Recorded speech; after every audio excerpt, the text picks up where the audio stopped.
Watch it, old man. One of the teenagers shoved 90-year-old Frank Delaney hard in the shoulder, sending him stumbling off the sidewalk and into the street. Horns screamed. A car swerved, tires screeching. Frank caught his balance just in time. His cane clattered to the pavement. His heart was racing, not from fear, but from something deeper, something colder.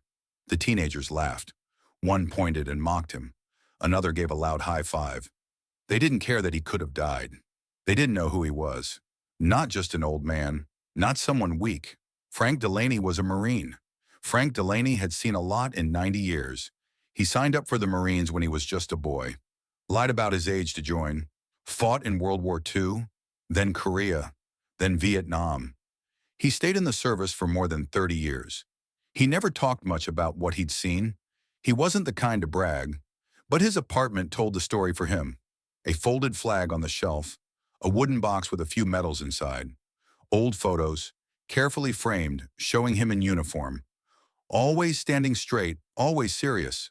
Frank lived alone now. No wife, no children, just a small place a few blocks from the park. He liked quiet mornings. He still shaved every day, kept his shoes clean, and walked to the same bakery every Friday to buy a single glazed donut. That was his treat. His steps were slow these days. He used a cane, but there was something steady in the way he moved. He didn't shuffle or slump. He looked straight ahead, like a man who still remembered what it meant to stand tall.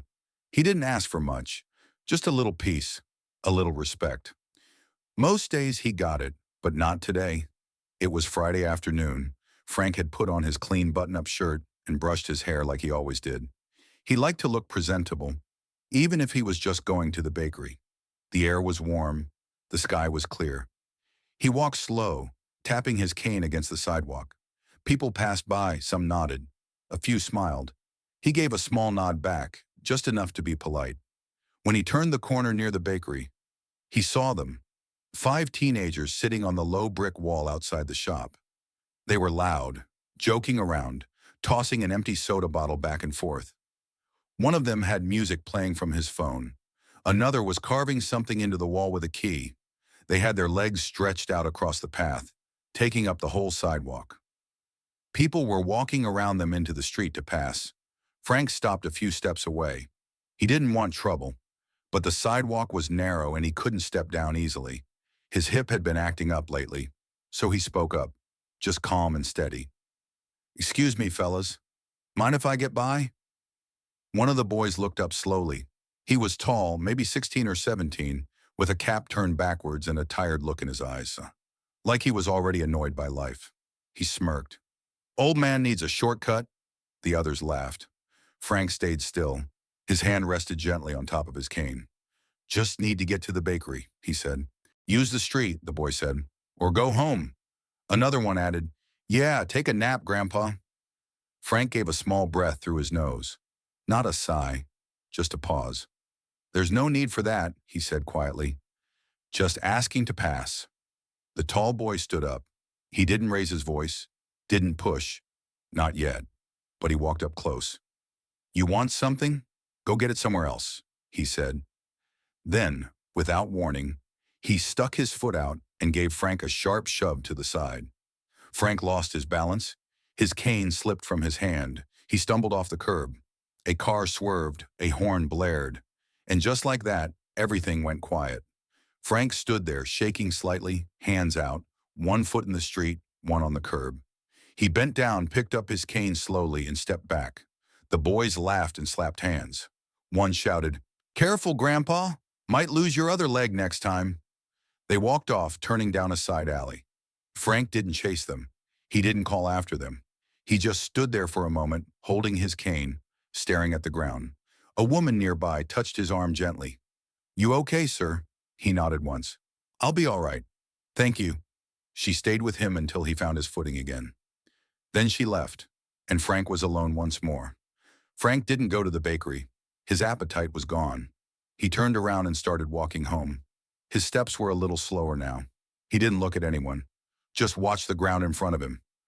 When he reached his front door, he paused before going in, stood still for a second, then opened it and went inside.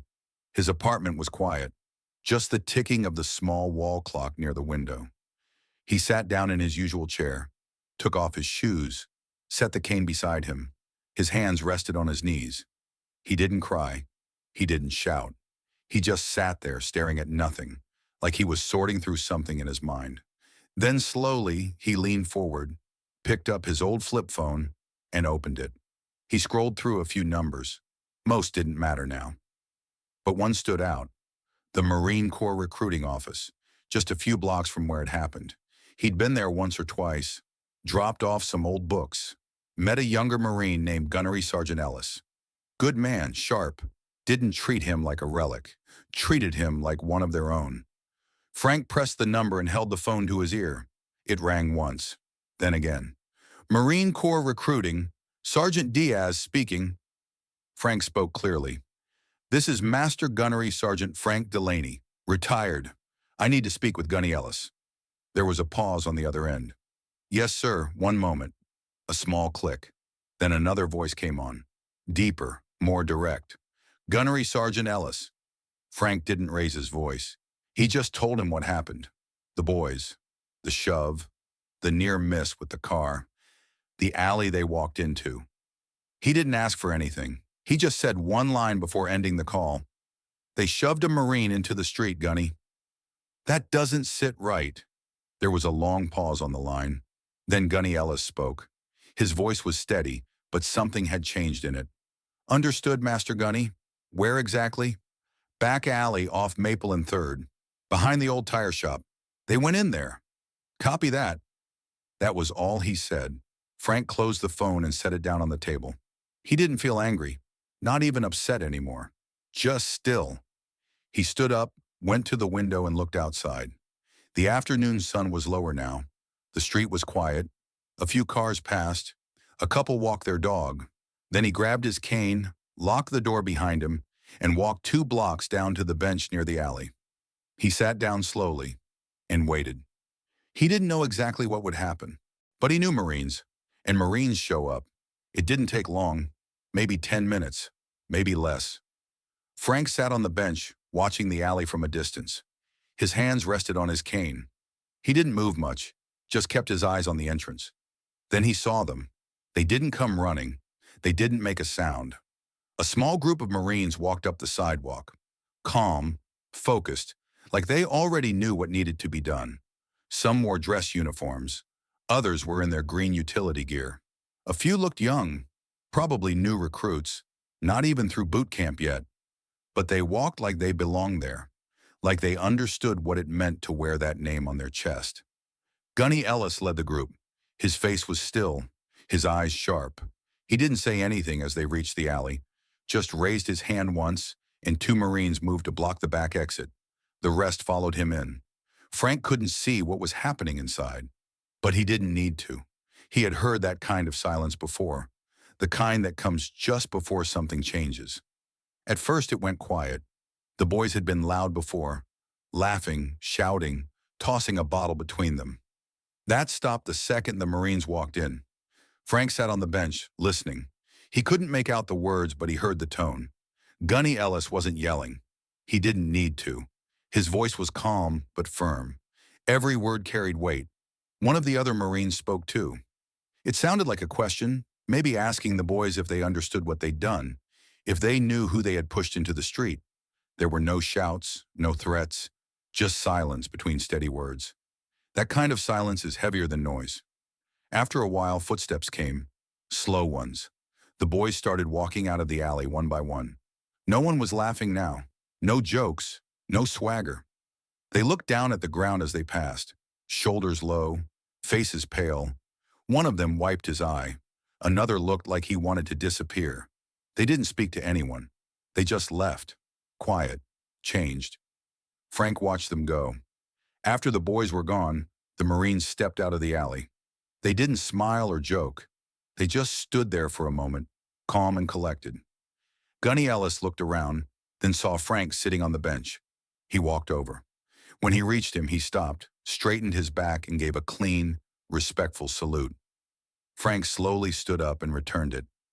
No words yet, just a quiet exchange between 2 men who understood what that moment meant. Master Gunny Delaney, Ellis said softly. Situation's been handled. Frank gave a small nod. I saw. They've been reminded, Ellis said.